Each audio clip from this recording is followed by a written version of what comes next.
I think we're playing the best team in the league this week. I know they lost last week to Boise, but if you look at them both on offense, defense, and special teams, they're the most veteran team in our league, and they're probably the best football team in our league. And they've proven it over and over and over again as the season's gone along, and so it's quite a challenge. What do you think Boise did that became successful against them in the second half? Oh, I think that they took what they could get. I think Fresno does a great job of keeping everything in front of them, rallying to the ball in order to prevent a lot of the other team scoring. And then obviously their offense can score a lot and quickly. I don't think they did anything special. Boise did what they do, and Fresno did what they do, and Boise just had the best of that day. I would bet Fresno will beat them if there's a rematch. Are you disappointed that I mean, the game obviously means a lot, but it could have been so much more if you guys would have won Saturday. No, I've thought about this a lot. And whenever we're a struggling football team, have been all year long. So you start looking for reasons, and it's very, very simple. I went back over the number of years that I've been here. We had a year like this in 2014, and it was exactly for the same reason. Very few seniors and a whole lot of freshmen. Well, this week they have, on their two deep, they have 3 times as many seniors as they do freshmen. And we're playing in our two deep, we have just as many freshmen as we have seniors playing. So, I mean, we can discuss the expectation level, the disappointment, all that you want to talk about. But in reality, there are reasons that we are an inconsistent football team, a struggling football team, and guess what? We're bowl eligible and we have a winning record. So if you take the true facts, if you get the emotion out of this, and you take the true facts, we're playing about like we should play. I mean, you know, I try real hard to take the emotion out of it because I'm kind of an emotional guy. I don't show it very much, but I have it inside. And our expectation level as a program has risen to the point that maybe it's unrealistic.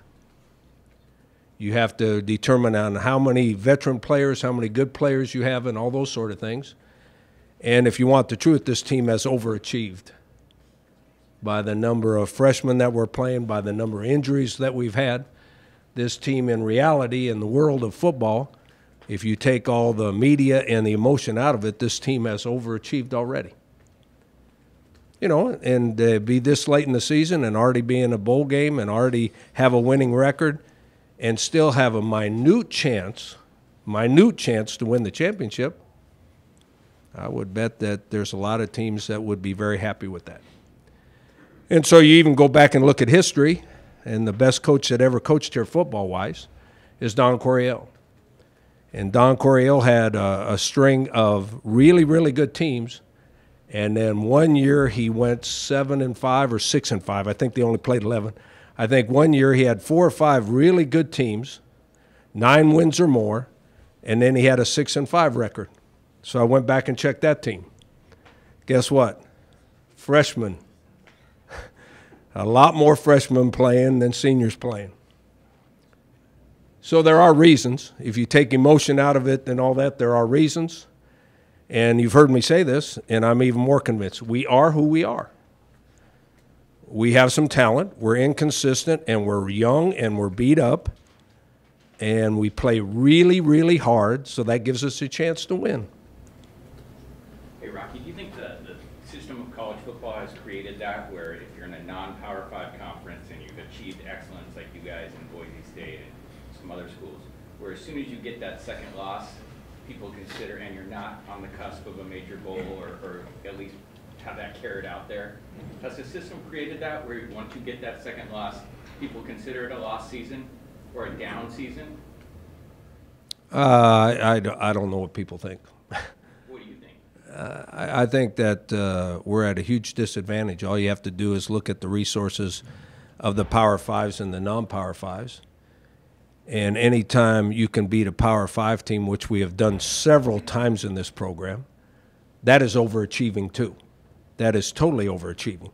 People to expect you to beat Power Five teams, oh my gosh, is that unrealistic? And if you're able to do it anyway, that's overachieving. They're never going to let a non-Power Fives group into the fraternity anyway. If I'm right, UCF has not lost a game in 2 years. And they might go through a whole 2 years in a row and not lose a game, and they won't be in the playoffs. So what's that tell you about the hierarchy? Now, eventually, I do believe this, eventually that because of TV contracts and all that, I think eventually that the Power Five guys are going to expand and have a legitimate tournament. And the non-Power Five guys might even be a different division. And a few of the non-Power Five guys are going to be invited to the party when they actually do it. Rocky, when you reflect on the offensive line, you had expected so much early, and it's been hot and cold and up and down, sacks and inability to get chunk plays. How disappointed are you in the front? I don't think we've played very well in the offensive line, which is disappointing. And I think you ought to be – everybody's beat up at this time. I think that our offensive line is beat up and playing with injuries and all that sort of thing, but at this time of year, everybody is. So our offensive line has not met expectation level. From early on, do you trace that to anything in particular? I mean, Do what? do you trace that to anything in particular? It's basically the same group as last year. No, I don't have any exact reason why. You may have overachieved by beating two ranked teams earlier this season, but does that sort of protect you against the team losing all confidence? I think when you have a young team, I think a young team struggles with confidence anyway. And the more you don't play up to outside expectation levels, the lack of confidence increases dramatically. Because everybody's telling them they're supposed to win by so much, or if you lose to a certain team, oh my God, the whole world's coming down. Well, if you're an old guy like me, that doesn't mean nothing to me. You can say whatever the hell you want. But to an 18-year-old, that is a definite hit to his confidence level. Do you attribute, since San Jose and UNLV's only wins were against you, maybe the young team overconfident in these games? I don't know. Did we lose to San Jose? Not San Jose. Nevada. No, I think Nevada's a good football team. In fact, Nevada's still in the hunt for the conference championship, to be honest with you. I think losing to a struggling team like UNLV is – I even said this after the game. That's not a shock to me.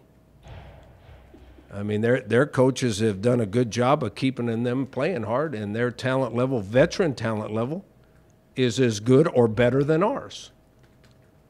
So them keep playing hard and them having a chance to win, that wasn't surprising at all. You want the real surprise is we have this young a football team trying to live up to this expectation level, and they've won 7 games. That's the surprise. Okay? Now, I'm looking at it purely by facts, not by emotion, not by expectation level, purely by facts. We got a bunch of really good young players that are going to be something special in probably 2 years. Guess what? They are not now. They're out of their league. And because they're trying so hard, they compete. With a young team, despite how much you try and coach them up, is there really nothing besides experience that is going to kind of get them? No, experience is the main factor. And this experience will do them well later on in their careers, do them well. You want the frustrating part is coaching them. That's the frustrating part, because you take one approach and it affects a few of them but doesn't affect all of them. You take another approach and it affects maybe a different group of guys, but it doesn't affect all of them. and they haven't been in our program long enough to know how they're supposed to react to certain things. They're still trying to feel their way about those kind of things. You seem to know your football team very well, because at last week's press conference you said, I don't care how much we're favored by, this one's going to come down to the end. And again, it happened. How well do you know your football team? I'm not sure I know them very well at all. I think when you got a bunch of youngsters in your program, you're feeling your way too. Now, I will give you this. They will play hard this week, and they will compete. So I think that'll be another close game. Rocky, when you beat Boise, I mean, that was a complete game. You punched him in the mouth, you beat him physically, you out-schemed him. Are you surprised you could play that quality of 4 quarters of football in such a tough environment and then come back last 4 or 5 games, it's just been a scuffle and a struggle? You know, everybody has a good day. But you have to take the entire body of work to determine what kind of football team you are. Everybody has a good day. I hope we have another one before it's all over. I hope we have another good day. I mean, we might not. We might not have another good day, but maybe we'll have another good day here in the next 3 games. Against Boise, you seem to rattle Ripon really early in the game. Do you think that's what it'll take against Fresno State's quarterback too, to get him up? I think their quarterback is the difference in their program, because last year they made an amazing turnaround, which meant they had some talent in their program, but they made an amazing turnaround, and the biggest difference was a different quarterback. And he's playing at a higher level this year than he did last year. And all good quarterbacks, the only way you get good quarterbacks to not play very well is pressure. That's the only way you make good quarterbacks not play very well is pressure. Now, they also have got 2 or 3 outstanding receivers, which means if you want to get pressure, there's a whole lot of one-on-one situations out there. So now you know our philosophy around here. We're going to take a chance to win the game, which means it's going to be close, and we're going to have a chance to win the game, or we might get beat by 60. That's the truth.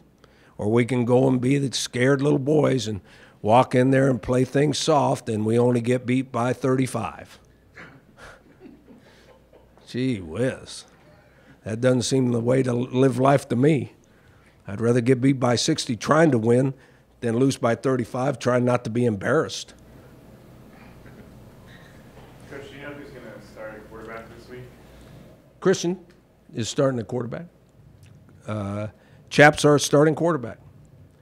But Ryan will get a couple series in the first half, and then our coaches will decide who gives us the best chance to win. Do you think that's contributing to some inconsistency on the offense? No, I think the offense has been inconsistent all year long. It was inconsistent when Christian was the only quarterback. It was inconsistent when Ryan was the only quarterback. So it hadn't changed now that we have 2 of them. Rocky, what led you guys to make the decision to go with Christian as the starter? You guys already mentioned it. Our offensive line has not played up to expectation level. They were not playing very well in that game. So we couldn't run the ball effectively, and we couldn't protect the passer effectively. So the smartest thing to do is put the guy that's the most mobile in there, which actually gave you a chance to make some plays. What do you see in McMarion in terms of rhythm guy, big play guy, safe quarterback guy? His stats are pretty impressive. His stats are really impressive. And it doesn't matter if you play man or zone against him. He completes a very high percentage of his passes. He's got a couple receivers that make him look good, too. I mean, he just throws it in the area, and they go catch it. But I think he was a good quarterback last year, too, and he's just more comfortable this year. Tedford's impact on McMarion? Oh, I think Coach Tedford's considered a quarterback guru. I mean, he always has been, and I think that him being there really helps the quarterbacks. Mm-hmm. Is one of the unsung things their defense? Their metrics are pretty impressive. I don't know if it's unsung. I mean, everybody kind of tends to get their point of view by how the offense plays. I mean, I read and I listen on TV and I listen on the radio, and very seldom is the defense ever mentioned, unless the defense was actually dominant. Very seldom is a defense ever mentioned. It's all about how the offense plays. That most people make their view of what kind of team you have is by how the offense plays. Well, guess what? They're just as good on defense as they are on offense. But I read a whole lot more about their offense than I do about their defense. Do you play up a rivalry, I guess, that was created since you guys aren't playing for a trophy? Or is that just kind of just one of those things? I think the last 2 years when we had a bunch of juniors and seniors, I think that rivalry meant something to them. Since about half of our team are freshmen, I'm not sure they even know. I'm going to tell them about it today. I'm not even sure they know there's supposed to be a rivalry. Okay, but by the time they get to be juniors and seniors, it'll be a big rivalry. But they got a whole bunch of seniors on their team, so I'm sure it's a rivalry to them.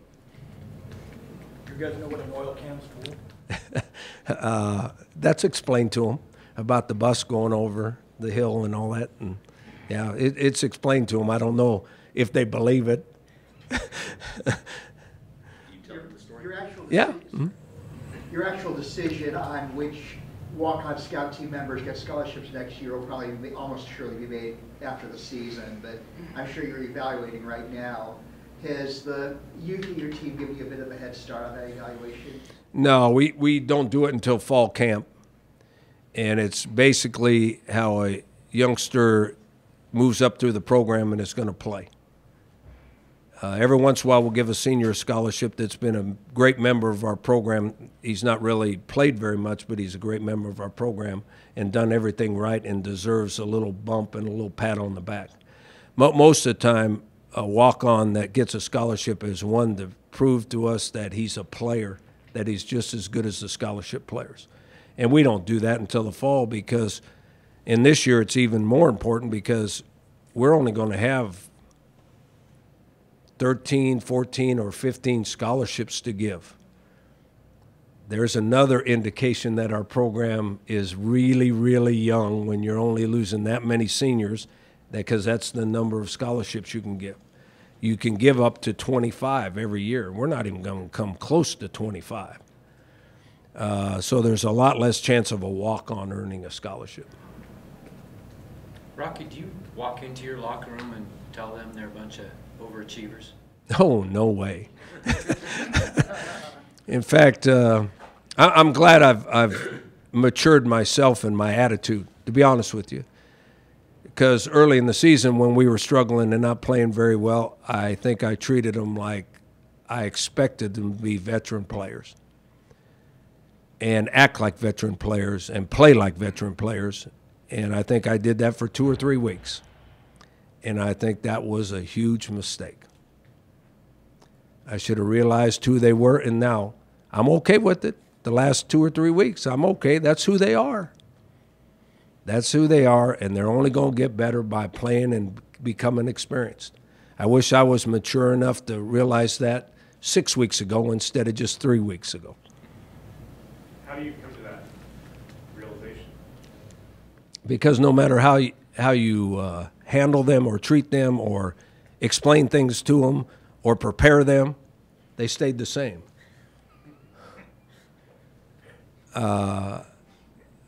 And I have a couple wonderful, beautiful daughters that I can remember being that age.